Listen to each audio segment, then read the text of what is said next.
सहना भवतु सहनौ भुनक्तु वह वीर्यङ्करवावहै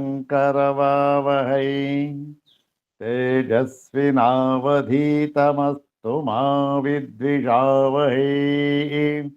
ॐ शान्ति शान्ति शान्तिः।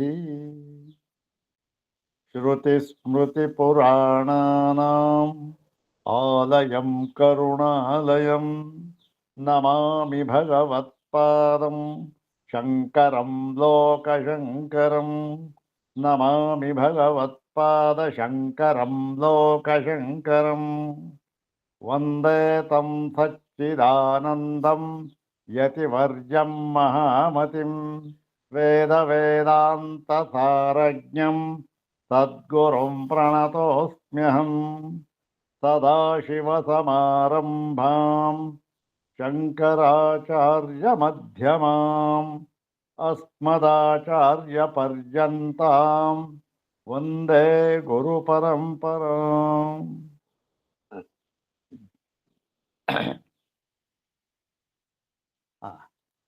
अग्रे उपस्थितेभ्यः भवद्भ्यः सर्वेभ्यो जिज्ञासुभ्यः हार्दान् प्रणामान् समर्पयामि।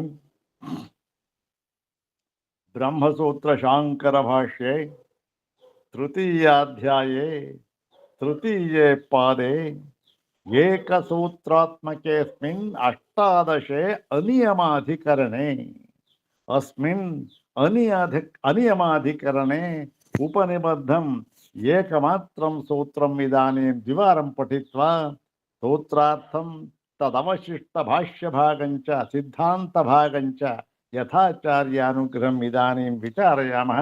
इदं सूत्रं पादादितः 31 सूत्रम्। अस्मिन् अधिकरणे उपनिबद्धम् एकमात्रं सूत्रम् पादादितः 31 सूत्रम्। सर्वाग्रे शंकर भगवत पूज्यपादानां प्रशस्ति श्लोकमेकं पठित्वा तेषां पादारविन्दयोः शिरसा प्रणिपत्य अनुग्रहं च प्राप्य प्रकृतम् 31 सूत्रं तदवशिष्टभाष्यभागं च यथाचार्यानुग्रहम् इदानीं विचारयामः। सर्वाग्रे शंकर भगवत पूज्यपादानां प्रशस्ति श्लोकमेकं द्विवारं पठामः। ॐ वेदाद्यागमदुग्धसिन्धुमथनात् तन्मेयमन्थाद्रिणा दिव्या भोगविचारवासुकिवशादाश्रित्य धैर्यं परम् ब्रह्मोद्बोधसुधां विधाय दयया मर्त्यानमर्त्यानमी कुर्वन्तो गुरवो जयन्ति जगतां शङ्कराचार्यवर्याः। ॐ वेदाद्यागमदुग्धसिन्धुमथनात् तन्मेयमन्थाद्रिणा दिव्या भोगविचारवासुकिवशादाश्रित्य धैर्यं परम् ब्रह्मोद्बोधसुधां विधाय दयया मर्त्यानमर्त्यानमी कुर्वन्तो गुरवो जयन्ति जगतां शङ्कराचार्यवर्याः। अथ श्रीमच्छंकर भगवतः कृतौ शारीरकमीमांसा भाष्ये तृतीये साधनाध्याये तृतीये पादे एकसूत्रात्मकम् अष्टादशम् अनियमाधिकरणम्। इदानीम् अस्मिन् अनियमाधिकरणे उपनिबद्धम् एकमात्रं सूत्रं द्विवारं पठित्वा अनन्तरं भाष्यभागं पश्यामः। ॐ ಅನಿಯಮ ಸರ್ವಾಸಾಮವಿರೋಧ ಶಬ್ದಾನುಮಾನಾಭ್ಯಾಂ. ಓಂ ಅನಿಯಮ ಸರ್ವಾಸಾಮವಿರೋಧ ಶಬ್ದಾನುಮಾನಾಭ್ಯಾಂ. ಇದಂ ಸೂತ್ರಂ ಅಷ್ಟಾದಶಂ ಅಷ್ಟಾವಿಂಶತ್ ಏಕತ್ರಿಂಶತ್ ಸೂತ್ರಂ. ಸರ್ವಾಸಾಂ ಅನಿಯಮಃ ಇತ್ಯುಕ್ತೆ ಸರ್ವಾಸಾಂ ಸಗುಣವಿದ್ಯಾನಾಂ ಅನಿಯಮಃ. ಅನಿಯಮಃ ಇತ್ಯುಕ್ತೆ ಸಮಾನಃ ತಥಾಪಿ ಅವಿರೋಧಃ. ಅವಿರೋಧ ಇತ್ಯುಕ್ತೆ ತಥಾಪಿ ಪ್ರಕರಣ ವಿರೋಧ ನ ಸ್ಯಾತ್. ಕುತಃ ಕಥಮಿದವಗಮ್ಯತೆ? ಶಬ್ದಾನುಮಾನಾಭ್ಯಾಂ ಇದಂ ಅವಗಮ್ಯತೆ, ಶ್ರುತಿ ಸ್ಮೃತಿಭ್ಯಾಂ ಇದಂ ಅವಗಮ್ಯತೆ. ಏನು? ಎಲ್ಲ ಸಗುಣ ವಿದ್ಯೆಗಳಲ್ಲಿಯೂ ಕೂಡ ನಿಯಮ ಅಂತ ಏನು ಇರೋದಿಲ್ಲ. ಹಾಗೆ ನಿಯಮವಿಲ್ಲದೆ ಇದ್ದರೂ ಕೂಡ ಈ ಪ್ರಕರಣಕ್ಕೆ ಯಾವ ವಿರೋಧವೂ ಆಗೋದಿಲ್ಲ. ಯಾವ ಪ್ರಕರಣ? ನೋಡಿ ಸ್ವಾಮಿ, ಇದು ಪರಮಾತ್ಮ ಪ್ರಕರಣ, ಇದು ಜ್ಞಾನ ಪ್ರಕರಣ, ಇದು ಉಪಾಸನಾ ಪ್ರಕರಣ. ಜ್ಞಾನ ಪ್ರಕರಣದಲ್ಲಿ ಇದನ್ನು ಹೇಳಿದ್ದಾರೆ, ಈ ಉಪಾಸನೆಯನ್ನು ಮಾಡಿ ಮುಕ್ತಿಯನ್ನು ಪಡೆಯಬೇಕು ಅಂತ. ಹಾಗಿದ್ದರೂ ಕೂಡ ಇವರಿಗೂ ಕೂಡ ದೇವಯಾನವೇ ಗತಿ. ಉಪಾಸನೆ ಅಂತ ಆಗಿಬಿಟ್ರೆ, ಕರ್ಮ ಅಂತ ಆಗಿಬಿಟ್ರೆ, ಅದು ಯಾವುದೇ ಇರಲಿ, ಯಾವುದೇ ಉಪಾಸನೆ ಆಗಿರಲಿ, ಕರ್ಮ ಅಂತ ಆದರೆ ಅದು ಯಾವುದಾದರೂ ಬೇಕಾದರೂ ಆಗಿರಬಹುದು. ಶಾರೀರಿಕ ಕರ್ಮ ಬೇಕಾದರೂ ಆಗ್ಬೋದು, ಮಾನಸ ಕರ್ಮ ಬೇಕಾದರೂ ಆಗ್ಬೋದು, ಏನು ಬೇಕಾದರೂ ಆಗ್ಬೋದು. ಕರ್ಮ ಅಂತ ಆಗಿಬಿಟ್ರೆ ಅದಕ್ಕೂ ಜ್ಞಾನಕ್ಕೂ ತದ್ವಿರುದ್ಧ. ಅವರಿಗೆ ದೇವಯಾನವೇ ಗತಿ ಅಂತ ಹೇಳಿ ನಿಯಮ ಅಂತ ಏನೂ ಇಲ್ಲ. ಯಾಕೆ ಹೇಳಿದ್ರು ಅಂದರೆ, ಹಿಂದಿನ ಭಾಗದಲ್ಲಿ ನೋಡಿ, ಈ ಉಪಾಸಕರ ಎಲ್ಲರಿಗೂ ಕೂಡ ದೇವಯಾನ ಇದೇ ನಿಯಮ. ಉಪಾಸಕರ ಎಲ್ಲರಿಗೂ ಕೂಡ ದೇವಯಾನವೇ ಗತಿ, ಇದೇ ನಿಯಮ ಅಂತ ಹೇಳಿದ್ರು. ಇಲ್ಲಿ ಪೂರ್ವ ಪಕ್ಷಿ ಹೇಳದ ಮುಂದೆ ನೋಡಿ ಸ್ವಾಮಿ, ಎಲ್ಲ ಉಪಾಸನೆಗೆಲ್ಲಕ್ಕೂ ಇದೇ ನಿಯಮ ಅಂತ ಒಪ್ಕೊಳ್ಳೋಣ. ಆದರೆ ಕೆಲವು ಕಡೆ ಪ್ರಕರಣದಲ್ಲಿ ಸ್ಪಷ್ಟವಾಗಿ ಏನು ಹೇಳಿದೆ? ಈ ಒಂದು ಬ್ರಹ್ಮಾವಗತಿಯನ್ನೇ ಹೇಳಿಬಿಟ್ಟಿದೆ. ಅದರ ಉದಾಹರಣೆ ಕೊಟ್ಟಿದ್ರು ಕೆಲವು ವಿದ್ಯೆಗಳಲ್ಲಿ. ಹಾಗೆ ಹೇಳಿದ್ರೆ ಏನು ಮಾಡಬೇಕು? ಒಂದು ಕೆಲಸ ಮಾಡೋಣ, ಉಪಾಸನೆಗಳಿಗೆಲ್ಲ ದೇವಯಾನ ಗತಿ ಅಂತ ಯಾವ ನಿಯಮವನ್ನು ಹೇಳಿದ್ರಿ, ಅದು ಕಾಮನ್ ಫ್ಯಾಕ್ಟರ್, ಏನು ಸಮಾನವಾದ ಒಂದು ನಿಯಮ ಅದು. ಆದರೆ ವಿಶೇಷ ನಿಯಮ ಇಟ್ಕೊಳ್ಳಿ. ಏನು ವಿಶೇಷ ನಿಯಮ ಅಂದರೆ, ಎಲ್ಲಿ ಹೇಳಿದೆಯೋ ಅಲ್ಲಿ ದೇವಯಾನ ಇಲ್ಲ. ಏನು? ಕೇವಲ ಜ್ಞಾನಕ್ಕಾಗತಕ್ಕಂಥ ಗತಿ ಅಲ್ಲೂ ಆಗ್ತಕ್ಕಂಥದ್ದು ಸದ್ಯೋಮುಕ್ತಿ ಅಂತಕ್ಕಂಥದ್ದು ಏನೋ ಒಂದು. ಎಲ್ಲಿ ನೋಡಿ, ಇಲ್ಲಿ ಹೀಗೆ ಹೋಗುತ್ತಾರೆ. ಉದಾಹರಣೆಗೆ ಪಂಚಾಗ್ನಿ ವಿದ್ಯೆ ಇದೆ, ಅಲ್ಲಿ ಬಾಯಿ ಬಿಟ್ಟು ಹೇಳಿದ್ದಾರೆ, ಪಂಚಾಗ್ನಿ ವಿದ್ಯೋಪಾಸಕ ಅವನ ದೇಹವನ್ನು ಬಿಡುತ್ತಾನೆ. ದೇಹವನ್ನು ಬಿಟ್ಟ ಮೇಲೆ ಅವನು ಏನು ಮಾಡ್ತಾನೆ? ಅವನು ಏನಾಗ್ತಾನೆ? ಅವನು ಈ ಒಂದು ಸೂಕ್ಷ್ಮವಾದ ಶರೀರದಲ್ಲಿದ್ದುಕೊಂಡು ಪ್ರಯಾಣ ಬೆಳೆಸ್ತಾನೆ. ದೇವಯಾನದಲ್ಲಿ ಅವನಿಗೆ ದಾರಿ ಹೇಗಪ್ಪ ಗೊತ್ತು? ಆ ಗತಿ ಎಲ್ಲಿ ಗುರಿ ಮುಟ್ಟಬೇಕಲ್ಲ. ಯಾವುದು ಲೋಕ ಉಪಾಸನೆಗೆ ಯಾವುದು ಉಪಾಸ್ಯವಾಗಿದೆಯೋ ಲೋಕ, ಅದಕ್ಕೆ ದಾರಿ. ಅಂದರೆ ಇವನು ಬಿಟ್ಟ ತಕ್ಷಣ ಆ ಒಂದು ಅಮಾನವ ಪುರುಷರು ಅಂತ ಬರ್ತಾರೆ. ಅಮಾನವ ಪುರುಷರು ಅಂತ ಬಂದಾಗ ಅವರು ಬಂದು, ಬನ್ನಿ ಬನ್ನಿ, ನೀವು ಉಪಾಸನೆ ಮಾಡಿದ್ದೀರಾ, ನಾವು ಕರ್ಕೊಂಡು ಹೋಗ್ತೇವೆ ಅಂತ ಹೇಳಿ ಅಗ್ನಿಲೋಕ, ವಾಯುಲೋಕ, ಎಲ್ಲ ಲೋಕಗಳನ್ನು ಕರ್ಕೊಂಡು ದಾರಿನಲ್ಲಿ ಸಿಕ್ಕುತ್ತೆ ಸ್ಟೇಷನ್ಗಳ, ಅಲ್ಲಿ ಹೋಗಿ ಅಲ್ಲಿ ಅವನನ್ನು ಇಳಿಸಿ ಅವನಿಗೆ ಉಪಚಾರವನ್ನು ಮಾಡಿ ಮುಂದಕ್ಕೆ ಕರ್ಕೊಂಡು ಹೋಗಿ ಬಿಡ್ತಾರೆ. ಇಲ್ಲಿ ಇದಕ್ಕೆ ದೇವಯಾನಗತಿ, ಇಲ್ಲಿ ಆಗಲಿ ದೇವಯಾನಗತಿ. ಆದರೆ ಎಲ್ಲಿ ಇದನ್ನು ಹೇಳಿಲ್ಲವೋ, ಕೆಲವು ಕಡೆ ಉಪಾಸನೆ ಹೇಳಿಲ್ಲ, ಅದನ್ನು ಹೇಳಿದ್ರು. ಎಲ್ಲಿ ಉದಾಹರಣೆ ದೃಷ್ಟಾಂತದಲ್ಲಿ ಹೇಳಿದ್ರು ಆಚಾರ್ಯರು. ಅಲ್ಲಿ ದೇವಯಾನ ಬೇಡ, ಬಾಯಿ ಬಿಟ್ಟು ಹೇಳಿದ್ರು, ಶ್ರುತಿನೇ ಹೇಳ್ತಾ ಇದೆಯಲ್ಲ, ಯಾವ ಯಾನ ಇಲ್ಲ ಅಲ್ಲಿ ಅವನಿಗೂ ಜ್ಞಾನಕ್ಕಾಗತ್ತಿನ ಅದಕ್ಕೂ ಆಗುತ್ತೆ ಅಂತ ಒಪ್ಕೊಳ್ಳೋಣ. ಶ್ರುತಿ ಹೇಳಿದೆಯಲ್ಲ, ಶ್ರುತಿಗಿಂತ ಬೇರೆ ಪ್ರಮಾಣ ಬೇಕಾ ಸ್ವಾಮಿ ನಿಮಗೆ? ಶ್ರುತಿ ವಾಕ್ಯಕ್ಕಿಂತ ನಿಮ್ಮ ವಾಕ್ಯ ಪ್ರಮಾಣವೋ? ಇಲ್ಲ, ಶ್ರುತಿಯೇ ಪರಮ ಪ್ರಮಾಣ. ಆದ್ದರಿಂದ ಇಲ್ಲಿ ನಿಯಮ ಏನೂ ಇಲ್ಲ, ಅನಿಯಮ. ಇಲ್ಲಿ ಒಂದು ನಿಯಮ ಅಂತ ಇಲ್ಲ ಅಂತ ಹೇಳೋದಾದ್ರೆ ಇಲ್ಲಿ ನಿಯಮ ಇಟ್ಕೊಳ್ಳೋಣ. ಇಲ್ಲೂ ಯಾಕೆ ನಿಯಮ ಇಲ್ಲ? ಎಲ್ಲಿ ಕಂಠೋಕ್ತವಾಗಿ ಹೇಳಿದೆಯೋ ಅಲ್ಲಿ ಬೇಡ ಅನಿಯಮ, ಇಲ್ಲಿ ನಿಯಮ ಬೇಕು, ಇರಲಿ ಬಿಡಿ. ದೇವಯಾನ ಹೇಳಿರೋ ಕಡೆ ಆಗಲಿ, ಬೇರೆ ಕಡೆ ಇಲ್ಲ ಅಂತ ಹೇಳಿಬಿಟ್ರೆ ಅದಕ್ಕೆ ಉತ್ತರವನ್ನು ಹೇಳಿದ್ರೆ, ಇಲ್ಲಪ್ಪ ಅನಿಯಮ, ಇಲ್ಲಿ ಹಾಗಂತ ನಿಯಮವನ್ನು ಇಟ್ಟುಕೊಳ್ಳುವುದಕ್ಕಾಗುವುದಿಲ್ಲ.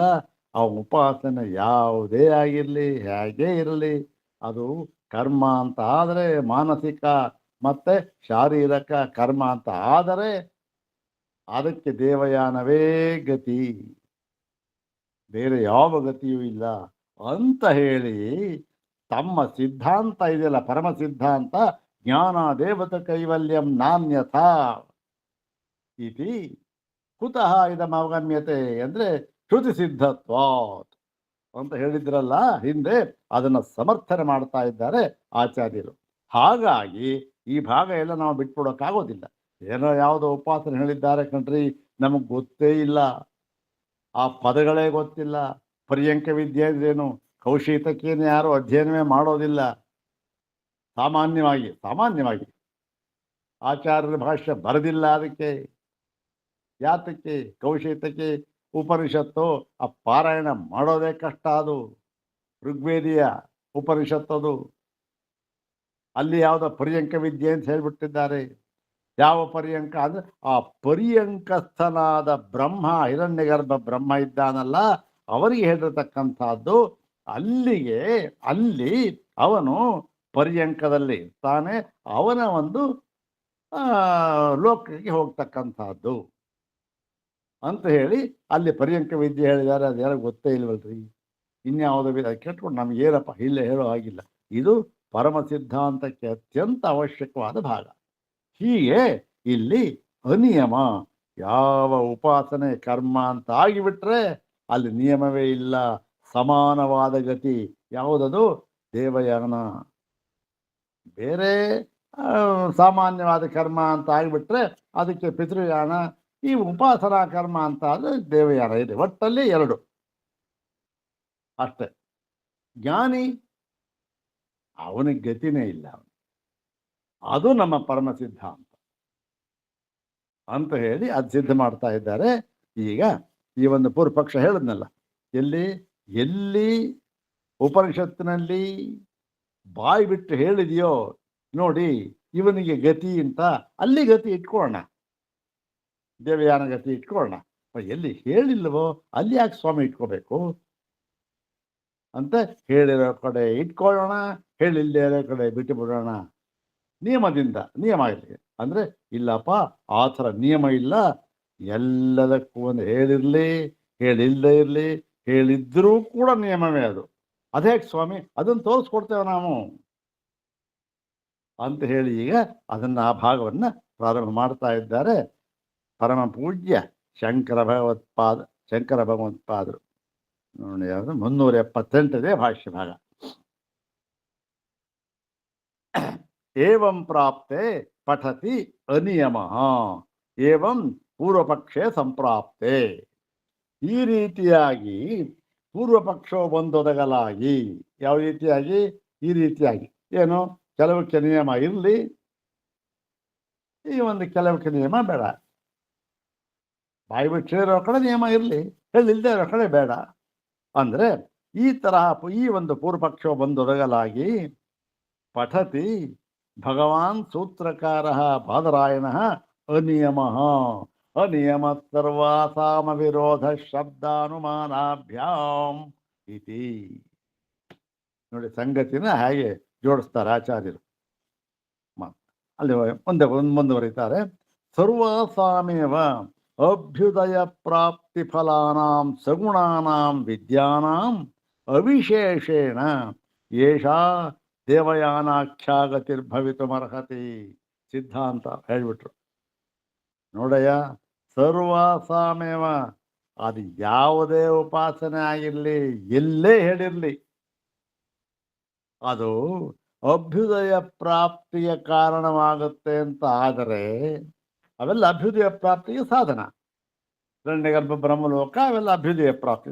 ಅಭ್ಯುದಯ ಪ್ರಾಪ್ತಿಗೆ ಸಾಧನ, ಅಭ್ಯುದಯ ಫಲಕ್ಕೆ ಸಾಧನ ಅಂತ ಆದರೆ ಅವೆಲ್ಲ ಏನಾಗುತ್ತೆ?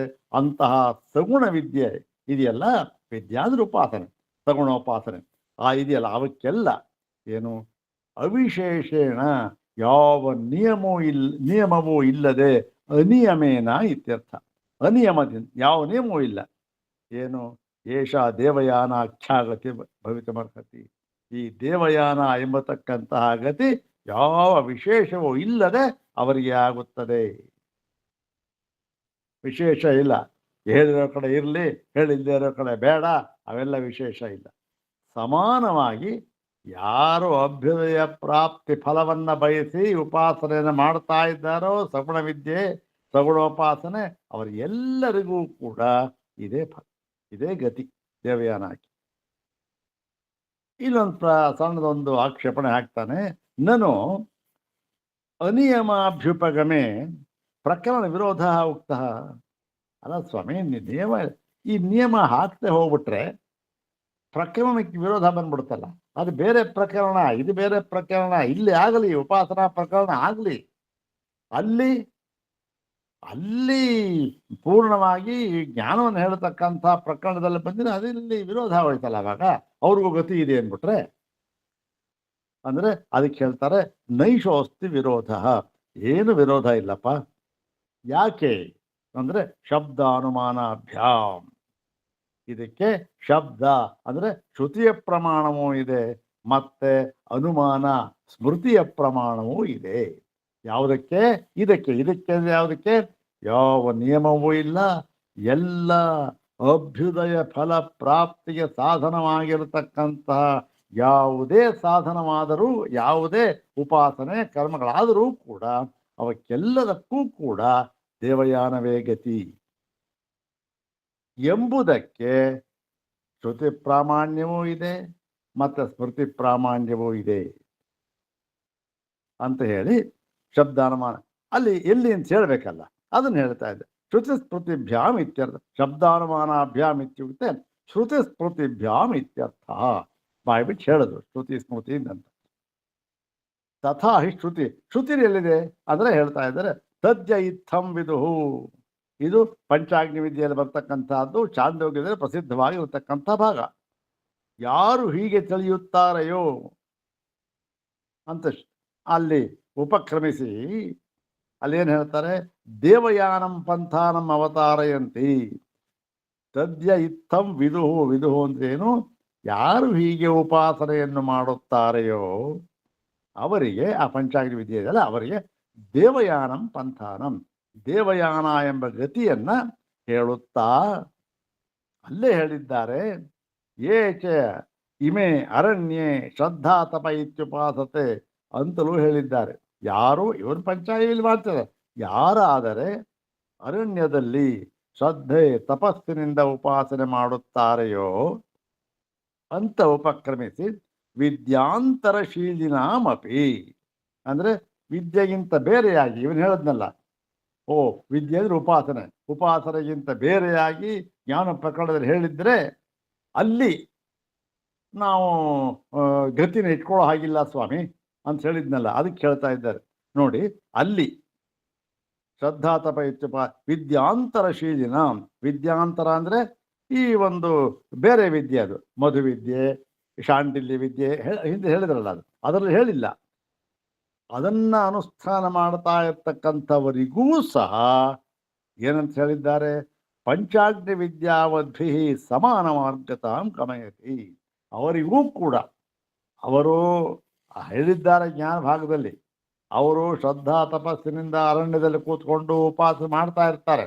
ಆದರೆ ಅವರಿಗೂ ಕೂಡ ಪಂಚಾಗ್ನಿ ವಿದ್ಯಾವದ್ಭಿ ಅಂದರೆ ಪಂಚಾಗ್ನಿ ವಿದ್ಯೆ ಅನುಷ್ಠಾನ ಮಾಡಿದವರಿಗೆ ಆಗುವಂತೆಯೇ ಸಮಾನ ಮಾರ್ಗತಾಂ ಗಮಯತಿ, ಅವರಿಗೂ ಕೂಡ ಸಮಾನ ಮಾರ್ಗ, ಅವರಿಗೂ ದೇವಯಾನ ಅಂತ ಹೇಳಿ ಬಾಯಿ ಬಿಟ್ಟು ಹೇಳಿದ್ದಾರೆ ಶ್ರುತಿಯಲ್ಲಿ. ಎಲ್ಲಿ? ಈ ಒಂದು ಪ್ರಕರಣದಲ್ಲಿಯೂ ಕೂಡ, ಇದು ಬೇರೆ ಪ್ರಕರಣ, ಉಪಾಸನಾ ಪ್ರಕರಣ ಅಲ್ಲ. ಅಲ್ಲಿ ಶ್ರದ್ಧಾ ತಪ ಇತ್ಯುಪಾಸತೆ ಅಂತ ಹೇಳಿ ಅಲ್ಲಿ ಹೇಳಿದ್ದರೂ ಕೂಡ, ಅಲ್ಲಿಯೂ ಕೂಡ ಪಂಚಾಗ್ನಿ ವಿದ್ಯಾನುಷ್ಠಾಯಿಗಳಿಗೆ ಹೇಳಿರುವಂತೆಯೇ ಇಲ್ಲಿಯೂ ಕೂಡ ಇವರಿಗೂ ಕೂಡ ಅದೇ ಗತಿಯನ್ನು ಹೇಳಿದ್ದಾರೆ, ಬೇರೆ ಗತಿ ಹೇಳಿಲ್ಲ. ಏನು ಇದು ಸಮಾನವಾಗಿ ನೋಡಬೇಕು. ಅಲ್ಲಿ ಹೇಳಿದ ಮಾತ್ರಕ್ಕೆ ಈ ಗತಿ ಇಲ್ಲ ಅಂತ ಹೇಳೋ ಹಾಗಿಲ್ಲ, ಅವ್ರಿಗೂ ಹೇಳಿದ್ದಾರೆ ನೋಡಿ ಈ ಗತಿನ. ಮತ್ತು ಕಥಂ ಪುನರವಗಮ್ಯತೆ ವಿದ್ಯಾಂತರಶೀಲಿನಾಂ ಇಯಂ ಗತಿ ಇತಿ. ಅಲ್ಲ ಸ್ವಾಮಿ, ನೀವು ಅದೇ ಗತಿ ಅಂತ ಹೇಳಿಬಿಟ್ರಿ, ಹೇಗೆ ಸ್ವಾಮಿ ಹೊಂದುತ್ತೆ ಇದು? ನೋಡಿ ಅವನೇನು ಹೇಳಿದ್ದಾನೆ, ಶ್ರದ್ಧಾ ತಪ ಅಂತ ಹೇಳಿದ್ದಾನೆ. ಶ್ರದ್ಧೆ, ತಪಸ್ಸು ಇವೆಲ್ಲ ಈ ಎಲ್ಲಿಗೆ ಹೊಂದುತ್ತೆ ಅಂತಂದರೆ ಈ ಒಂದು ಜ್ಞಾನ ಭಾಗದಲ್ಲಿ ಹೊಂದುತ್ತೆ ಇವೆಲ್ಲ, ಹೌದು ತಾನೆ? ಮತ್ತೆ ನಾನು ಅದಕ್ಕೆ ಹೇಳ್ತಾ ಇದ್ದಾರೆ, ನಾನು ಶ್ರದ್ಧಾ ತಪ ಪರಾಯಣಾನಾಮೇವ ಸ್ಯಾತ್ ತನ್ಮಾತ್ರ ಶ್ರವಣ. ಯಾಕೆ ನೋಡಿ, ಈ ಶ್ರದ್ಧಾ ತಪ ಪರಾಯಣ ಅಂತ ಇದೆಯಲ್ಲ, ಅದನ್ನು ಸುಪರಿಷತ್ ಹೇಳಿದ್ದಾರೆ, ಅವರಿಗೂ ಈ ಗತಿ ಆಗುತ್ತೆ ಅಂತ ಹೇಳಿದ್ದಾರೆ. ಆದರೆ ಅವರಿಗೆ ಏನು ಈ ಒಂದು ಗತಿ ಅಂದರೆ ಗತಿ ಅಂತಕ್ಕಂಥ ದೇವಯಾನ ಗತಿ ಅಂತಕ್ಕಂಥದ್ದು ಅವರಿಗೆ ಇರೋದಿಲ್ಲ. ಯಾತಕ್ಕೆ ಅಂದರೆ ಶ್ರದ್ಧಾ ತಪಸ್ಸು ಅಂತೆಲ್ಲ ಹೇಳಿದ್ದಾರೆ, ಇದೇನು ಕೂಡ ಇದು ಉಪಾಸನ ಸಂಬಂಧಪಟ್ಟಿದ್ದಲ್ಲ ಅಂದ್ಬಿಟ್ಟು ಇವ್ರಿಗೆ ಇಟ್ಕೊಳ್ಳೋಣ ಗತಿ ಇಲ್ಲ ಅಂತ. ಅಂದರೆ ನೈಷ ದೋಷ ಇಲ್ಲಪ್ಪ, ಹಾಗೆ ಹೇಳಿದ್ರೇನೂ ಇಲ್ಲ, ಅವ್ರಿಗೂ ಸಮಾನವೇ. ಹಾಗೆ ಹೇಳಿದ್ದರೂ ಕೂಡ ಶ್ರದ್ಧಾ ತಪಸ್ಸು ಅಂತ ಹೇಳಿದ್ದರೂ ಕೂಡ ಸಮಾನವೇ. ಹೇಗೆ ಸ್ವಾಮಿ ಶ್ರದ್ಧಾ ತಪಸ್ಸು ಏನು ಸಂಬಂಧ ಅಂದರೆ ಅದನ್ನು ಹೇಳ್ತಾ ಇದ್ದಾರೆ ನೋಡಿ, ನಹಿ ಕೇವಲಾಭ್ಯಾಂ ಶ್ರದ್ಧಾ ತಪೋಭ್ಯಾಂ ಅಂತರೇನ ವಿದ್ಯಾಬಲಂ ಏಷಾಗತಿರ್ಲಭ್ಯತೆ. ನೋಡಿ, ಕೇವಲ ಶ್ರದ್ಧೆ ತಪಸ್ಸಿನಿಂದ, ಕೇವಲ ಶ್ರದ್ಧೆ ತಪಸ್ಸು ಇಷ್ಟಾಗಿಬಿಟ್ರೆ ಸಾಲದು. ವಿದ್ಯಾಬಲಂ ಅಂತರೇಣ ಅಂದರೆ ಅದಕ್ಕೆ ವಿದ್ಯಾಬಲ ಅಂತ ಇಲ್ಲದೆ ಹೋಗಿಬಿಟ್ರೆ, ಕೇವಲ ಶ್ರದ್ಧೆ ತಪಸ್ಸು ಇದ್ಬಿಟ್ರೆ ಏನು ಪ್ರಯೋಜನ? ಅದಕ್ಕೆ ವಿದ್ಯಾ ಎಂಬತಕ್ಕಂಥ ಒಂದು ಬಲ ಇಲ್ಲದೆ ಹೋಗ್ಬಿಟ್ರೆ ಏಷಾಗತಿ ನ ಲಭ್ಯತೆ, ಈ ಗತಿ ಹೊಂದೋದಿಲ್ಲ. ಅದಕ್ಕೆ ಉದಾಹರಣೆ ಕೇಳ್ತಾರೆ, ವಿದ್ಯೆಯ ತದಾರೋಹಂತೆ ಯತ್ರ ಕಾಮ ಪರಾಗತಾ ನ ತತ್ರ ದಕ್ಷಿಣಾಯಂತೆ ನಾ ವಿದ್ವಾಂಸ ತಪಸ್ವಿನಃ ಅಂಥೇಳಿ, ವಿದ್ಯೆಯಿಂದ ತದಾರೋಹಂತಿ, ವಿದ್ಯೆಯಿಂದ ಅವನು ಅದನ್ನು ಆರೋಹಂತಿ, ಜ್ಞಾನಿ ಅದು ಅವನ ಉಪಾಸಕ, ಅದನ್ನು ಆರೋಹಂತಿ, ಆ ಮಾರ್ಗವನ್ನು ಹೋಗ್ತಾನೆ, ಪಡಿತಾನೆ. ಯಾವುದು ಎಲ್ಲಿ ಯಾವಾಗ ಅಂದರೆ ಯತ್ರ ಕಾಮಾಹ ಪರಾಗತಾಹ, ಎಲ್ಲಿ ಎಲ್ಲ ಕಾಮಗಳು ಕೂಡ ಪರಾಗತಾಹ ದೂರವಾಗಿ ಹೋಗಿಬಿಟ್ಟಿವೆಯೋ, ಯಾವ ಕಾಮವೂ ಇಲ್ಲ ಅವನು ಆ ವಿದ್ಯೆಯಿಂದ ಅದನ್ನು ಪಡೆಯುತ್ತಾನೆ. ಮತ್ತು ನತತ್ರ ದಕ್ಷಿಣಾಯಂತಿ, ಅವನಿಗೆ ದಕ್ಷಿಣ ಪಥ ಅಂತಕ್ಕಂಥದ್ದು ಇಲ್ಲ, ದಕ್ಷಿಣ ಪಥ ದಕ್ಷಿಣಾಯನ ಅದಿಲ್ಲ. ಅವನು ಯಾರು? ನ ಅವಿದ್ವಾಂಸ ನ ತಪಸ್ವಿನ, ಅವನು ಅವಿದ್ವಾಂಸ ಅಂದರೆ ಅಜ್ಞಾನಿಯೂ ಅಲ್ಲ, ತಪಸ್ವಿ ಅಲ್ಲದೆ ತಪಸ್ವಿ, ಅವನು ತಪಸ್ವಿ, ಅಜ್ಞಾನಿ ಅಲ್ಲ ಅವನು. ಇವನಿಗೇನು ದಕ್ಷಿಣ ಮಾರ್ಗವನ್ನು ಅವನು ಅನುಸರಿಸೋದಿಲ್ಲ ಅಂತ ಹೇಳಿ, ಆ ಶ್ರದ್ಧೆ ತಪಸ್ಸು ಇದ್ದು ಯಾರು ಎಲ್ಲ ಕಾಮಗಳನ್ನು ಕಳೆದುಕೊಂಡಿರ್ತಾರೋ ಅವರಿಗೂ ಕೂಡ ಈ ದಕ್ಷಿಣ ಮಾರ್ಗ ಇಲ್ಲ ಅಂದ್ರೇನು, ಉತ್ತರ ಮಾರ್ಗದಲ್ಲಿ ಹೋಗ್ತಾರೆ, ಉತ್ತರಾಯಣ ಮಾರ್ಗದಲ್ಲಿ ಹೋಗ್ತಾರೆ. ಇದು ಶ್ರುತ್ಯಂತರ, ಇದು ಶತಪಥ ಬ್ರಾಹ್ಮಣದಲ್ಲಿ ವಾಜಸೇನೆಯ ಬ್ರಾಹ್ಮಣದಲ್ಲಿ ಇರತಕ್ಕಂಥದ್ದು. ತಸ್ಮಾತ್ ಇಹ ಶ್ರದ್ಧಾ ತಪೋಭ್ಯಾಂ ವಿದ್ಯಾಂತರೋಪಲಕ್ಷಣಂ. ಇಲ್ಲಿ ಶ್ರದ್ಧಾ ತಪ ಅಂತ ಹೇಳಿರ್ತಾರೆ, ಶ್ರದ್ಧಾ ತಪಸ್ಸು ಇದು ವಿದ್ಯಾಂತರ ಅಂದರೆ ಈ ಬೇರೆ ವಿದ್ಯೆಗೆ ಉಪಾಸನೆ ಅಲ್ಲದ ಬೇರೆ ವಿದ್ಯೆಗೆ ಇದು ಕೂಡ ಉಪಲಕ್ಷಣವಾಗಿ ಆಗಿದೆ. ಇದು ಕೂಡ ಒಂದು ಉಪಲಕ್ಷಣ ಅಂದರೆ ಅದರ ಹಾಗೆ ದೃಷ್ಟಾಂತ ಅದು ಬೇಕು ಅಂದ ಹಾಗೆ ಅವಶ್ಯಕತೆ ಶ್ರದ್ಧಾದರು ಹೇಳಿದ್ದಾರೆ. ಮತ್ತು ವಾಜಸನೇಯಿನಸ್ತು ಪಂಚಾಗ್ನಿ ವಿದ್ಯಾಧಿಕಾರೇ ಅಧೀಯತೆ ಯೇ ಏವ ಯೇ ಏವಮೇತದ್ವಿದುಃ ಯೇ ಚ ಅಮೀ ಚ ಅರಣ್ಯೇ ಶ್ರದ್ಧಾಂ ಸತ್ಯಮುಪಾಸತೆ. ಇಲ್ಲಿ ಬೃಹದಾರಣ್ಯಕದಲ್ಲಿ ನೋಡಿ ಏನು ಹೇಳಿದ್ದಾರೆ, ಅಲ್ಲಿಯೂ ಕೂಡ ಪಂಚಾಗ್ನಿ ವಿದ್ಯೆ ಹೇಳುವ ಸಂಬಂಧ ಆ ಪ್ರಕರಣದಲ್ಲಿ, ಅಧಿಕಾರ ಅಂದರೆ ಪ್ರಕರಣ ಅಂತ ಅಷ್ಟೆ, ಪ್ರಕರಣದಲ್ಲಿ ಅಧೀಯತೆ ಹೇಳ್ತಾರೆ. ಏನಂತ, ಯಾರಾದರೆ ಇದನ್ನ ತಿಳಿದು, ಯಾವುದು ಈ ಪಂಚಾಗ್ನಿ ವಿದ್ಯೆ ತಿಳಿದು ಈ ಅರಣ್ಯದಲ್ಲಿ ಶ್ರದ್ಧಾ ತಪಸ್ಸು ಇದರಿಂದ ಸತ್ಯಂ ಉಪಾಸತೆ, ಸತ್ಯವನ್ನು ಉಪಾಸನೆ ಮಾಡುತ್ತಾರೋ ಅಂತ ಹೇಳಿದ್ರು. ಏನಿದು ಸತ್ಯವನ್ನು ಉಪಾಸನೆ ಮಾಡ್ತಾರೋ ಅಂದರೆ ಇದು ಯಾವ ಜ್ಞಾನ ಪ್ರಕರಣ, ಸತ್ಯಂ ಜ್ಞಾನವನಂತಂ ಬ್ರಹ್ಮ ಅಂತ ಅದ ಇಲ್ಲ ಇನ್ನೇನು ಸತ್ಯ, ಅದು ಏನರ್ಥ ಅಂದರೆ ಅದಕ್ಕೆ ಹೇಳ್ತಾರೆ, ತತ್ರ ಶ್ರದ್ಧಾಲವೋ ಯೇ ಸತ್ಯಂ ಬ್ರಹ್ಮ ಉಪಾಸತೆ ಇದು ವ್ಯಾಖ್ಯೆ. ಅಲ್ಲಿ ಶ್ರದ್ಧಾ ತಪಸ್ಸಿನಿಂದ ಕೂಡಿದ ಇವನು ಸತ್ಯವನ್ನು ಉಪಾಸನೆ ಮಾಡುತ್ತಾನೆ. ಸತ್ಯವನ್ನು ಉಪಾಸನೆ ಮಾಡ್ತಾನೆ ಅಂದ್ರೇನು, ಸತ್ಯ ಅಂದರೆ ಬ್ರಹ್ಮ. ಎಲ್ಲಿ ಸತ್ಯಂ ಜ್ಞಾನಮನಂತಂ ಬ್ರಹ್ಮ ಅಂತ ಹೇಳಿದ್ದಾರೆ, ಬೇರೆ ಕಡೆ ಹೇಳಿದೆ ಸತ್ಯಂ ಬ್ರಹ್ಮ ಉಪಾಸತೆ ಇದು ವ್ಯಾಖ್ಯೆಯಂ. ಅವನು ಸತ್ಯಂ ಅಂದರೆ ಬ್ರಹ್ಮವನ್ನು ಉಪಾಸನೆ ಮಾಡ್ತಾನೆ ಅಂತ ವ್ಯಾಖ್ಯಾನ ಮಾಡಬೇಕು. ಯಾಕೆ ಅಂತಂದರೆ ಸತ್ಯ ಶಬ್ದಸ್ಯ ಬ್ರಹ್ಮಣಿ ಅಸಕೃತ್ ಪ್ರಯುಕ್ತತ್ವ. ಈ ಸತ್ಯ ಶಬ್ದ ಅಂತಕ್ಕಂಥದ್ದು ಉಪನಿಷತ್ತುಗಳಲ್ಲಿ ಬೇಕಾದಷ್ಟು ಕಡೆ ಬ್ರಹ್ಮ ಎಂಬ ಅರ್ಥದಲ್ಲಿ ಪ್ರಯುಕ್ತವಾಗಿದೆ. ಸತ್ಯ ಅಂತಕ್ಕಂಥದ್ದು ಶಬ್ದ ಬ್ರಹ್ಮ ಅದ ಅರ್ಥದಲ್ಲಿ ಪ್ರಯುಕ್ತವಾಗಿದೆ.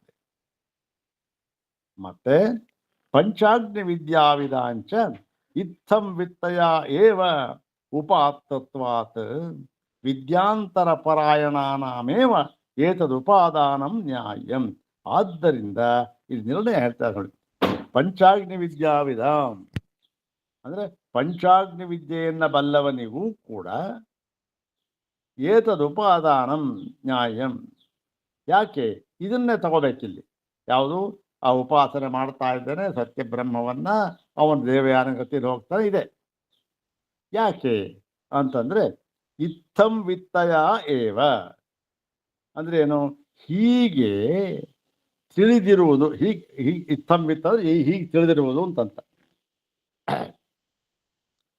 ಹೀಗೆ ತಿಳಿದಿರುವ ಒಂದು ಉಕ್ತಿ, ಹೀಗೆ ಹೇಳಿದ್ದಾರಲ್ಲ, ಹೀಗೆ ಹೇಳಿದೆ ಉಕ್ತಿ ಏನಂತ, ಅರಣ್ಯ ಶ್ರದ್ಧಾಂ ಸತ್ಯ ಉಪಾಸತೆ ಅಂತ ಹೇಳಿದ್ದಾರಲ್ಲ, ಇದಕ್ಕೆ ಉಪಾತ್ತತ್ವ. ಇದನ್ನ ಇಲ್ಲಿ ತೆಗೆದುಕೊಂಡು ಏನಂತ ಹೇಳಿದ್ದಾರೆ, ಉಪಾಸನಾ ಪ್ರಕರಣ, ಇದಕ್ಕೂ ದೇವಯಾನಗತಿ ಅಂತ ಹೇಳಿದ್ದಾರಲ್ಲ, ಅದಕ್ಕೋಸ್ಕರ ಏನು ವಿದ್ಯಾಂತರ ಪರಾಯಣಾನಾಮೇವ ಏತದುಪಾದಾನಂ ನ್ಯಾಯ. ಅಂದರೆ ವಿದ್ಯಾಂತರ ವಿದ್ಯಾಂತರ ಅಂದರೆ ಉಪಾಸನೆಯನ್ನು ಬಿಟ್ಟು ಬೇರೆ ಈ ಜ್ಞಾನ ಪ್ರಕರಣ ಅಂತ ಏನು ಹೇಳಿದ್ದಾರಲ್ಲ, ಅಲ್ಲಿ ಹೇಳಿದ್ದರೂ ಕೂಡ ಏತದುಪಾದಾನಂ ನ್ಯಾಯಂ, ಇದನ್ನೇ ಉಪಾದಾನಂ ಸ್ವೀಕರಿಸಬೇಕು ಎನ್ನುವುದು ನ್ಯಾಯವಾಗಿದೆ. ಅದು ಹೇಳಿರಲಿ, ಜ್ಞಾನ ಪ್ರಕರಣದಲ್ಲಿ ಹೇಳಿರಲಿ, ಏನೋ ಆಗಿರಲಿ, ಆದರೂ ಕೂಡ ಒಂದು ಸಾರಿ ಸತ್ಯಂ ಬ್ರಹ್ಮ ಉಪಾಸತೆ ಮುಗಿದ, ಸತ್ಯಂ ಬ್ರಹ್ಮ ಉಪಾಸತೆ ಮುಗಿದ, ಉಪಾಸನೆ ಮಾಡ್ತಾ ಇದ್ದಾನೆ ಅವನು ಮನಸ್ಸಿನಿಂದ, ಶರೀರದಿಂದ, ಯಾವುದರಿಂದ ಬೇಕಾದರೂ ಮಾಡಿ. ಈ ಸಮನ್ವಯಾಧ್ಯಾಯದ 4ನೆಯ ಸಮನ್ವಯಾಧ್ಯಾಯ ಇದೆಯಲ್ಲ, ಅದರಲ್ಲಿ ಒಂದು ಮಾತು ಹೇಳ್ತಾರೆ, ಏನು ನೋಡಿ ಸ್ವಾಮಿ, ಈ ಮಾನಸ ಕರ್ಮಗಳಿದೆಯಲ್ಲ, ಅದನ್ನ ನೀವು ಯಾತಕ್ಕೆ ಇದ್ರಲ್ಲಿ ಸೇರಿಸ್ತೀರಿ? ಈ ಶಾರೀರ ಕರ್ಮಗಳ ಜೊತೆ ಇದನ್ನು ಮಾನಸ ಕರ್ಮಗಳು ಅಂದರೆ ಅಲ್ಲಿ ಸ್ಪಷ್ಟವಾಗಿ ಹೇಳ್ತಾರೆ, ಶಾರೀರಂ ವಾಚಿಕಂ ಮಾನಸಂ. ಶಾರೀರ, ವಾಚಿಕ, ಮಾನಸ ಯಾವುದೇ ಇದ್ರೂ ಕೂಡ ಅದಕ್ಕೂ ಅದು ಕರ್ಮ ಅಂತಲೇ ಅದಕ್ಕೂ ಮತ್ತೆ ಜ್ಞಾನಕ್ಕೂ ಎಲ್ಲಷ್ಟೂ ಕೂಡ ಯಾವ ಸಂಬಂಧವೂ ಇರುವುದಿಲ್ಲ, ಅದು ಯಾವುದೇ ಆಗಲಿ. ಆದ್ದರಿಂದ ಅದು ಎಲ್ಲಿ ಹೇಳಿದ್ರು ಅದಕ್ಕೆ ಅದೇ ಗತಿದ್ದೇವೆ ಅಂತ ಹೇಳಿ ಆಯ್ತಪ್ಪ. ಅಥ ಯ ಏತವು ಪಂಥಾನವು ನವಿದು ತೇ ಕೀಟಾ ಪತಂಗ ಹೇಳಿದ ದಂತಶೂಕಂ. ಇವನು ಯಾರಾದರೆ ಯ ಅಂತಂದ್ರೆ ಯಹ ಅಲ್ಲ, ಇದು ಏ ಅಂತಂತ. ಏ ಅಂತಂದ್ರೆ ಯಾಕೆ ವಿದುಹು ಅಂತ ಇದೆಯಲ್ಲ ಅದಕ್ಕೋಸ್ಕರ ಅಬಹುವಚನ. ಯಾರಾದರೆ ಏತವು ಪಂಥಾನವು ಈ ಎರಡು ಪಂಥಗಳು ದಾರಿಗಳನ್ನ ನವಿದುಹು ತಿಳಿದಿಲ್ಲವೋ, ಅಂದರೆ ಅವರು ದಕ್ಷಿಣಾಯನ ಮಾರ್ಗದಲ್ಲೂ ಹೋಗ್ತಾ ಇಲ್ಲ, ಉತ್ತರಾಯಣ ಮಾರ್ಗದಲ್ಲೂ ಹೋಗ್ತಾ ಇಲ್ಲ. ಅಂದರೆ ಆ ದಕ್ಷಿಣಾಯನ ಮಾರ್ಗಕ್ಕೆ ಯೋಗ್ಯವಾದ ಕರ್ಮಗಳನ್ನೂ ಮಾಡ್ತಾ ಇಲ್ಲ, ಮತ್ತೆ ಈ ದೇವಯಾನಕ್ಕೆ ಪಿತೃಯಾನ ಅದು, ಇದು ದೇವಯಾನಕ್ಕೆ ಬೇಕಾದ ಕರ್ಮಗಳನ್ನು ಕರ್ಮೋಪಾಸಗಳನ್ನು ಮಾಡ್ತಾ ಇಲ್ಲ. ಇವರು ಏನೋ ಲೋಕಾಯತಿಕರು, ಏನೋ ಊಟ ಮಾಡ್ತಾರೆ, ಮಲಗ್ತಾರೆ, ಕಾಲ ಕಳೀತಾರೆ, ಹೋಗ್ತಾರೆ, ಏನೋ ಮಾಡ್ತಾರೆ. ಇಂಥವ್ರಿಗೆ ಏನು ಗತಿ ಅಂತಂದ್ರೆ ಅವರು ಇನ್ನೂ ಗೊತ್ತ ಅವ್ರಿಗೆ ಈ ಕೀಟ, ಈ ಹೀನಯೋನಿಯಲ್ಲಿ ಅವರು ಜನ್ಮವನ್ನು ಪಡೆಯುತ್ತಾರೆ. ಯಾರದು ಅವರಿಗೆ ಆ ಎರಡೂ ಮಾರ್ಗವನ್ನು ತಿಳಿಯದವರು. ಹೀಗೆ ಮಾರ್ಗದ್ವಯ ಭ್ರಷ್ಟಾನಾಂ ಕಷ್ಟಾಂ ಅಧೋಗತಿಂ, ಈ ಮಾರ್ಗದ್ವಯ ಎರಡೂ ಮಾರ್ಗಗಳಿಂದ ಭ್ರಷ್ಟರಾಗಿರುವವರಿಗೆ ಕಷ್ಟಾಂ ಅಧೋಗತಿಂ, ಅತ್ಯಂತ ಕಷ್ಟಕರವಾದ ಈ ಅಧೋಗತಿ ಹೀನಯೋನಿ ಅಂತ ಇದೆಯಲ್ಲ ಅದನ್ನ ಹೇಳುತ್ತಾ ಈ ಶ್ರುತಿ ಇದೆಯಲ್ಲ ಅದು ದೇವಯಾನ ಪಿತೃಯಾಣಯೋರೇವ ಏನಾನ್ ಅಂತರ್ಭಾವಯತಿ. ಈ ದೇವಯಾನ ಪಿತೃಯಾನ ಇದರಲ್ಲೇ ಇವರನ್ನು ಸೇರಿಸಿಬಿಟ್ಟಿದ್ದಾರೆ.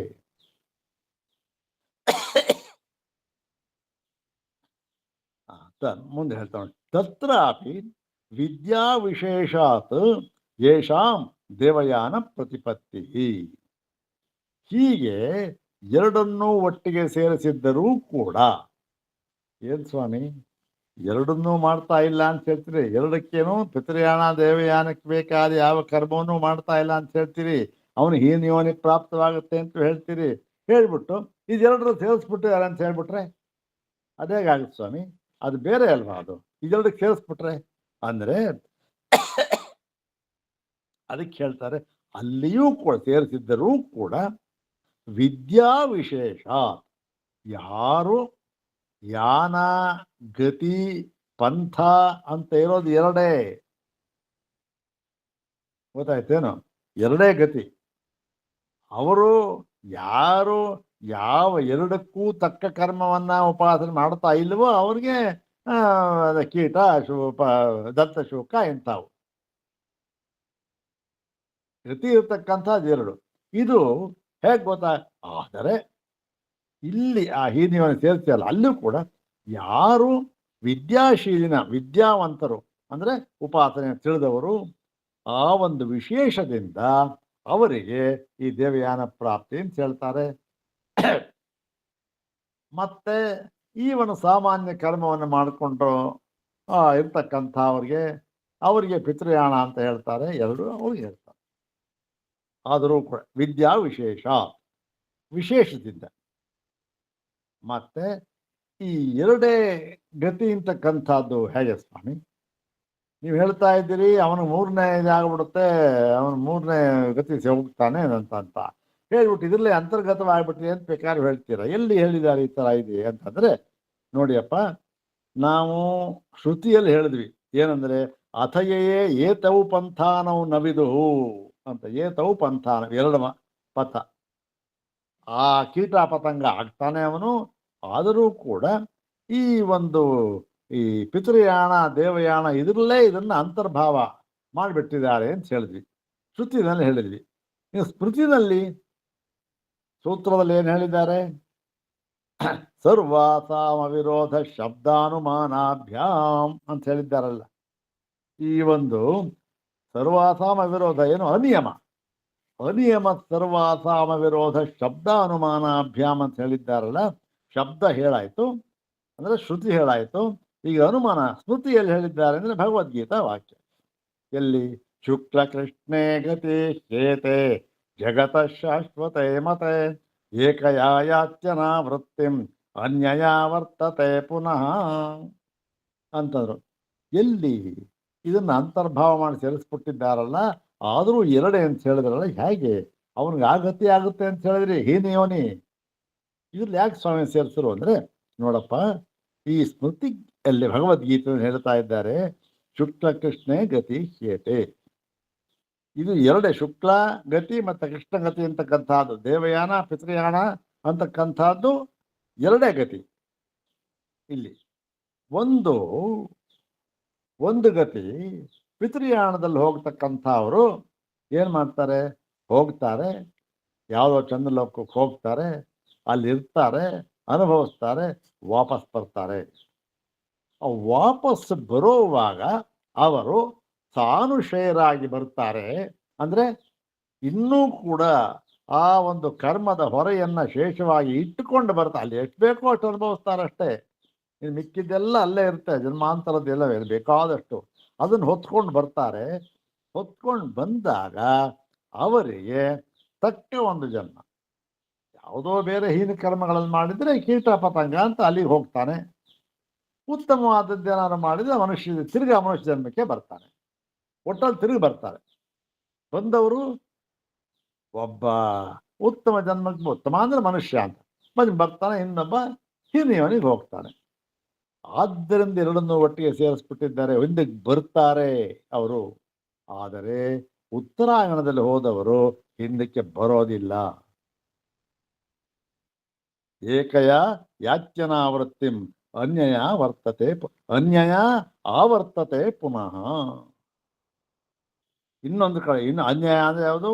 ಆ ಒಂದು ಕೃಷ್ಣಯಾನ, ಅದೇನೋ ಪಿತೃಯಾನ, ಅಲ್ಲಿಗೆ ಹೋದವರು ಆವರ್ತತೆ ಪುನಃ ಬರ್ತಾರೆ. ಇನ್ನೊಂದು ಕಡೆ ದೇವಯಾನದಲ್ಲಿ ಹೋಗ್ತವರು ಅನಾವೃತ್ತಿ, ಅವರಿಗೆ ಅವ್ರು ಬರೋದಿಲ್ಲ. ಇವ್ರು ಹಿಂದಕ್ಕೆ ವಾಪಸ್ ಬರೋದ್ರಿಂದ ಬಂದ ಮೇಲೆ ಏನಾಗ್ತಾರೆ? ಅವ್ನು ಮನುಷ್ಯವಾನ್ ಜನ್ಮನಾರು ಪಡೀಲಿ, ಹೀನಾರು ಪಡೀಲಿ, ಒಟ್ಟಲ್ಲಿ ವಾಪಸ್ ಬರ್ತಾರಲ್ಲ. ಅದಕ್ಕೆ ಈ ಹೀನ ಯೋನಿ ಪಡೆಯೋನು ಮತ್ತೆ ಈ ಯೋನಿಯನ್ನು ಪಡಿತಕ್ಕಂಥ ಒಟ್ಟಿಗೆ ಸೇರಿಸ್ಬಿಟ್ಟಿದ್ದಾರೆ ಅಷ್ಟೆ. ಯಾಕೆ? ಬರ್ತಾನೆ ಅಂತನೋ ಸಮಾನವಾಗಿರ್ತಕ್ಕಂಥ. ಆದ್ದರಿಂದ ಅಂತ ಹೇಳಿ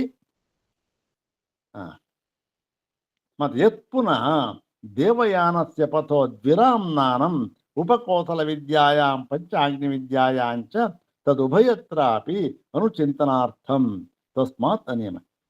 ಆಯ್ತು ಸ್ವಾಮಿ. ಇನ್ನು ನೋಡಿ, ಈ ದೇವಯಾನದ ಪಥ ಇದೆಯಲ್ಲ, ಅದನ್ನ ದ್ವಿರಾಮ್ನಾನಂ ಎರಡು ಥರ ಹೇಳ್ಬಿಟ್ಟಿದ್ದಾರೆ. ಎಲ್ಲಿ? ಉಪಕೌಶಲ ವಿದ್ಯೆಯಲ್ಲಿ ಮತ್ತೆ ಪಂಚಾಗ್ನಿ ವಿದ್ಯೆಯಲ್ಲಿ ಎರಡು ಸಾರಿ ಹೇಳಿದ್ದಾರೆ. ಆದ್ದರಿಂದ ನಾವೇನು ಇಟ್ಕೋಬಹುದು?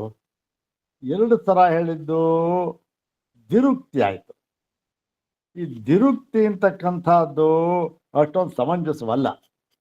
ಶ್ರುತಿಗಳಲ್ಲಿ ದಿರುಕ್ತಿ ಅಂತಕ್ಕಂಥದ್ದಕ್ಕೆ ಅದು ಸಮಂಜಸವಲ್ಲ. ಅದೇ ಅರ್ಥವನ್ನು ಮಾಡತಕ್ಕಂಥದ್ದು ದಿರುಕ್ತಿಯಲ್ಲಿ ಸಮಂಜಸವಲ್ಲ. ದಿರುಕ್ತಿ ಇದ್ದರೂ ಕೂಡ ಒಂದಕ್ಕೆ ಒಂದರ್ಥ, ಇನ್ನೊಂದಕ್ಕೆ ಬೇರೊಂದು ಅರ್ಥ ಇರುತ್ತೆ. ಅದಕ್ಕೆ ದಿರುಕ್ತಿ ಮಾಡ್ತಾರೆ. ಆದ್ದರಿಂದ ಇಲ್ಲಿ ದಿರುಕ್ತಿಯನ್ನು ಹೇಳಿದ್ದಾರೆ. ಆದರೆ ಇಲ್ಲೂ ಕೂಡ ಬೇರೆಯಾದ ಅರ್ಥ ಮಾಡಿಬಿಡೋಣ, ವಿಶೇಷವಾದ ಅರ್ಥ. ಒಂದಕ್ಕೆ ಈ ಜ್ಞಾನ ಯಾವುದು ಇಲ್ಲ, ಒಂದಕ್ಕೆ ಜ್ಞಾನ ಇದೆ ಅಂತ ಮಾಡೋಣ. ಅಂದರೆ ಇಲ್ಲಪ್ಪ, ಈ ದಿರುಕ್ತಿ ಹೇಳಿರ್ತಕ್ಕಂಥ ಎರಡು ಥರ ಹೇಳಿರ್ತಕ್ಕಂಥದ್ದು ಯಾತಕ್ಕೆ ಗೊತ್ತೇ? ಉಭಯತ್ರಾಪಿ ಅನುಚಿಂತನಾರ್ಥಂ ಅಷ್ಟೆ. ಏನು? ಎಲ್ಲ ಉಪಾಸಕರಿಗೂ ಕೂಡ, ಅವನು ಯಾವುದೇ ಉಪಾಸನೆ ಇರಲಿ, ಎಲ್ಲೇ ಇರಲಿ, ಹೇಗೆ ಮಾಡಿರಲಿ, ಎಲ್ಲರಿಗೂ ಕೂಡ ಒಂದೇ ಗತಿ ಎಂಬುದನ್ನ ಅನುಸರಿಸಿ ಚಿಂತನೆ ಮಾಡುವುದಕ್ಕೋಸ್ಕರ, ವಿಚಾರ ಮಾಡುವುದಕ್ಕೋಸ್ಕರ ಅಲ್ಲಿ ಎರಡು ಥರ ಹೇಳಿದ್ದಾರಪ್ಪ. ಇದು ಬೇರೆ ಬೇರೆ ಅರ್ಥ ತೆಗೆದುಕೊಳ್ಳಬೇಕು ಅಂತ ಅಲ್ಲ. ಬೇರೆ ಬೇರೆ ಅರ್ಥ ತೆಗೆದುಕೊಳ್ಳಬೇಕು ಅಂತ ಆದ್ರೆ ಇಷ್ಟೆಲ್ಲ ವಿರೋಧ ಬರುತ್ತೆ, ನಾವು ಹೇಳಿದ್ವಲ್ಲ. ಆದ್ದರಿಂದ ಏನಾಗುತ್ತೆ? ಅಲ್ಲಿ ಅನುಚಿಂತನಾರ್ಥ ಅಷ್ಟೇ ಅದು. ಆದ್ದರಿಂದ ಕೊನೆಯಲ್ಲಿ ಆ ಒಂದು ಸಿದ್ಧಾಂತ ಏನಾಯಿತು, ತಸ್ಮಾತ್ ಅನಿಯಮ. ಆದ್ದರಿಂದ ಯಾವ ನಿಯಮ ಅಂತಕ್ಕಂಥದ್ದು, ನಿಯಮ ಅಂತಂದ್ರೇನು ನೋಡಿ ಸ್ವಾಮಿ, ಉಪಾಸನೆ ಇದೆ, ಈ ಉಪಾಸನೆಗೆ ಈ ಗತಿ, ಈ ಉಪಾಸನೆಗೆ ಗತಿಯೇ ಇಲ್ಲ ಅಂತಕ್ಕಂಥದ್ದಿಲ್ಲ. ಎಲ್ಲ ಉಪಾಸನೆ ತಾಗ್ಬಿಟ್ರೆ ಅದಕ್ಕೆ ಗತಿ ಉಂಟೇ ಉಂಟು, ಅದಕ್ಕೆ ದೇವಯಾನ ಗತಿಯೇ ಹೇಳಿದ್ದಾರೆ. ವಿಶೇಷವೇನಿಲ್ಲ, ಸಮಾನವಾಗಿ ಎಲ್ಲ ಉಪಾಸನೆಗಳಿಗೂ ಕೂಡ ಸಮಾನವಾದ ಒಂದು ನಿಯಮ ಏನು, ದೇವಯಾನಗತಿ ಇರ್ತಕ್ಕಂಥದ್ದೇ ನಿಯಮ, ಸಮಾನವಾದ ನಿಯಮ. ಆದ್ದರಿಂದ ಇಲ್ಲಿ ಅದು ಅಲ್ಲಿ ಇದು ಅಂತ ಇಲ್ಲ. ಆದ್ದರಿಂದ ಏನಾಯಿತು, ಜ್ಞಾನಾದೇವತು ಕೈವಲ್ಯಂ, ಜ್ಞಾನವಾದ ಹೊರತು ಉಪಾಸನೆಯಲ್ಲ, ಏನಲ್ಲ, ಯಾವುದೇ ಏನನ್ನೇ ಮಾಡಿದರೂ ಕೂಡ ಮುಕ್ತಿರ್ನಲಭತೆ ಜನ್ಮ ಶತೇನ, ಅವನಿಗೆ ಖಂಡಿತ ಮುಕ್ತಿ ಅಂತೂ ಆಗೋದಿಲ್ಲ ಅಂಥೇಳಿ ತಮ್ಮ ಸಿದ್ಧಾಂತವನ್ನು ಸ್ಥಾಪನೆ ಮಾಡಿದ್ರು. ಈಗ ಮುಂದಕ್ಕೆ ಇನ್ನೊಂದು ಅತ್ಯಂತ ಮುಖ್ಯವಾದದ್ದು, ಮತ್ತು ಈ ಸಿದ್ಧಾಂತ ಭಾಗ ಇದೆಯಲ್ಲ ಅದನ್ನು ಇನ್ನೂ ಚೆನ್ನಾಗಿ ಇಲ್ಲಿ ನಿರೂಪಣೆ ಮಾಡಿದ್ದಾರೆ ಭಗವತ್ಪಾದ ಶಂಕರರು ಈ ಒಂದು ಅಧಿಕರಣದಲ್ಲಿ. ಇದು ಯಾವುದು ಅಧಿಕಾರಾಧಿಕರಣ ಅಂತಂತ, ಇದಕ್ಕೆ ಆಯಿತು ಸ್ವಾಮಿ, ಹೋದ ಬ್ರಹ್ಮಲೋಕಕ್ಕೆ ಹೋದ, ಅಲ್ಲಿ ಜ್ಞಾನವಾಯಿತು, ಅಲ್ಲಿಂದ ಅವನು ಮುಕ್ತಿಯನ್ನು ಪಡ್ಕೊಂಡ. ಮುಕ್ತಿಯನ್ನು ಪಡ್ಕೊಂಡ ಅಂದರೆ ನೀವೇನು ಹೇಳಿದ್ರಿ, ಅವನಿಗೆ ಪುನಃ ಅವನ ಸಂಸಾರಕ್ಕೆ ಸಿಕ್ಕೋದಿಲ್ಲ. ಅಂದರೆ ಏನು, ಅವನಿಗೆ ಜನ್ಮ ಮರಣ ಅಂತ ಯಾವುದು ಇಲ್ಲ ಅಂತ ಹೇಳಿದ್ರಿ. ಆದರೆ ಈ ಮುಕ್ತರಾಗಿರ್ತಾರಲ್ಲ, ಅಂದರೆ ನಮಗೆ ಮುಕ್ತರಾದರೂ ಇದೊಂದು ಗೊತ್ತಾಗಲ್ಲ, ಶ್ರುತಿ ಸ್ಮೃತಿ ಇದೇ ಮುಕ್ತರು ಅಂತ ನಾವು ಮುಕ್ತರು ಅಂತ ಅನ್ಕೋಬೇಕಷ್ಟೆ. ಮುಕ್ತರು ಅಂತ ಹೇಳಿದ್ದಾರಲ್ಲ, ಅವರಿಗೂ ಕೂಡ ಜನ್ಮ ಇರ್ತಕ್ಕಂಥದ್ದು ಕಂಡಿದೆಯಲ್ಲ ಸ್ವಾಮಿ. ಯಾರು ಮುಕ್ತರು ಅಂತ ಇದ್ದಾರೋ ಅವರಿಗೂ ಕೂಡ ಈ ಒಂದು ಜನ್ಮ ತಿರುಗಾ ಹುಟ್ಟಿದ್ದಾರೆ ಅವರು, ಅದನ್ನು ಹೇಳಿದ್ದಾರಲ್ಲ ಶ್ರುತಿಗಳಲ್ಲಿ, ಪುರಾಣಗಳಲ್ಲಿ, ಎಲ್ಲ ಕಡೆಯಲ್ಲಿಯೂ ಕೂಡ. ಹಾಗಾಗಿ ಆ ಒಂದು ಮುಕ್ತನಾದ ಒಂದು ಜ್ಞಾನಿಗೂ ಕೂಡ ನೀವು ಜನ್ಮವೇ ಇಲ್ಲ ಅಂತ ಹೇಳೋದು ಸ್ವಲ್ಪ ಸರಿ ಹೋಗಲ್ಲ. ಯಾಕೆ, ದೃಷ್ಟಾಂತ ಇದೆಯಲ್ಲ ಸ್ವಾಮಿ. ನೋಡಿ, ಅವ್ರು ಮುಕ್ತರು ತಾನೆ, ನೋಡಿ ಇವ್ರು ಹುಟ್ಟಿದಾರಲ್ಲ, ಇವರು ಅಂದರೆ ಉದಾಹರಣೆಯನ್ನು ಕೊಡ್ತಾನೆ. ಕೊಟ್ಬಿಟ್ಟು ನೋಡಿ, ನಿಮ್ಮ ಸಿದ್ಧಾಂತ ಸ್ವಲ್ಪ ಮಾರ್ಪಡಿಸ್ಕೊಂಡ್ಬಿಡಿ ಸ್ವಾಮಿ, ಕೆಲವ್ರಿಗಾಗತ್ತೆ, ಕೆಲವರಿಲ್ಲ. ಎಷ್ಟು ಆಕ್ಷೇಪ. ಅದಕ್ಕೆ ಈ ಆ ಒಂದು ಅಧಿಕರಣದಲ್ಲಿ ಉತ್ತರವನ್ನು ಕೊಡ್ತಾ ಇದ್ದಾರೆ ಆಚಾರ್ಯರು. ನೋಡಪ್ಪ, ಮುಕ್ತನೇ, ಮತ್ತೆ ಅವನಿಗೆ ಅವರು ಜನ್ಮವನ್ನ ತಾಳಿದ್ದಾರೆ ಅನ್ನೋದು ಸತ್ಯ. ನಾವೇನೋ ಅದನ್ನ ನಿರಾಕರಣೆ ಮಾಡ್ತಾ ಇಲ್ಲ, ಯಾಕೆಂದ್ರೆ ಹೇಳಿಬಿಟ್ಟಿದೆ, ಶ್ರುತಿಯಲ್ಲಿ ಪುರಾಣದಲ್ಲಿ ಹೇಳಿದ್ದಾರೆ. ಅದರಿಂದ ನಾವು ಇಲ್ಲ ಅನ್ನೋಕ್ಕಾಗೋದಿಲ್ಲ. ಮತ್ತೆ ಇದನ್ನ ಹೇಗೆ ಸಮನ್ವಯ ಮಾಡೋದು? ಮತ್ತೆ ಅವರು ಜನ್ಮ ಇದೆ ಅಂತ ಆಗೋಯ್ತಲ್ಲ, ಜನ್ಮ ಇಲ್ವೇ ಇಲ್ಲ, ಮತ್ತೇನು ಸ್ವಾಮಿ, ಹೇಗೆ ಸ್ವಾಮಿ ಹೇಳ್ತೀರಾ ನೀವು ಅಂದರೆ ಅದಕ್ಕೆ ಹೇಳ್ತೀವಿ ಇವಾಗ ಅಂತ ಹೇಳ್ಬಿಟ್ಟು ಈ ಮುಂದಿನ ಅಧಿಕರಣ ಇದೆ, ಅದನ್ನು ನಾಳೆ ನೋಡು. ಓಂ ಶಾಂತಿ ಶಾಂತಿ ಶಾಂತಿ. ಓಂ ತತ್ಸತ್.